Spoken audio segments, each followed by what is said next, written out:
Welcome to Saravanas kitchen. இன்றைக்கி நம்ம குதிரைவாலி இட்லி எப்படி ரெடி பண்ணுறதுன்னு பார்க்கலாம்.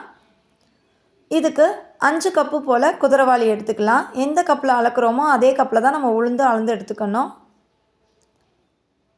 நான் ஒரு பாத்திரத்தில் 5 கப்பு குதிரைவாலி அரிசி எடுத்துக்கிட்டேன். அதை 2-3 தடவை நல்லா கழுவிக்கணும். ஃபஸ்ட் டைம் கழுவும் போது தண்ணி கொஞ்சம் கலராக தான் வரும். 2-3 தடவை கழுவுனதுக்கப்புறம் தண்ணி நார்மல் ஆயிரும். ஒரு 3 தடவை கழுவிட்டு தண்ணி ஊற்றி நம்ம தட்டு போட்டு மூடி வச்சிடலாம், ஊறட்டும்.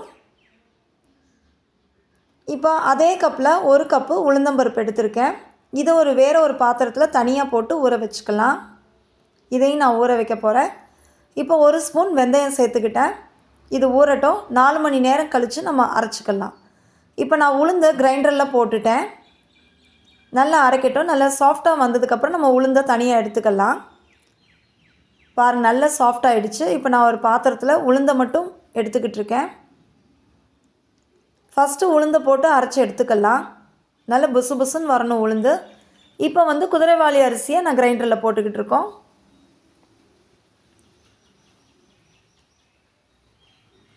கொஞ்சம் குதிரைவாலி அரிசி தான் நம்ம ஆட்டணும், ரொம்ப கெட்டியாக ஆட்டக்கூடாது.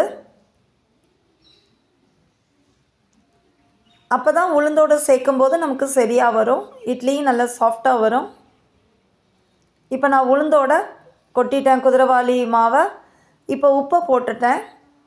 உப்பை போட்டு கையிலே நல்லா மிக்ஸ் பண்ணிக்கணும். 2 நிமிஷம் போல் கையிலேயே நல்லா கலந்து விட்டுக்கணும். கலந்து விட்டுட்டு தட்டு போட்டு மூடி வச்சிடலாம். 8 மணி நேரம் கழித்து நம்ம இட்லி ஊற்றிக்கலாம். மாவு நல்லா பொங்கி வரணும்.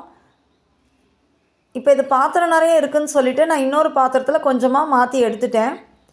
பாருங்கள், 8 மணி நேரம் கழித்து திறந்து பார்த்தா இங்கே பாருங்கள் எவ்வளோ பொங்கி வந்திருக்குன்னு.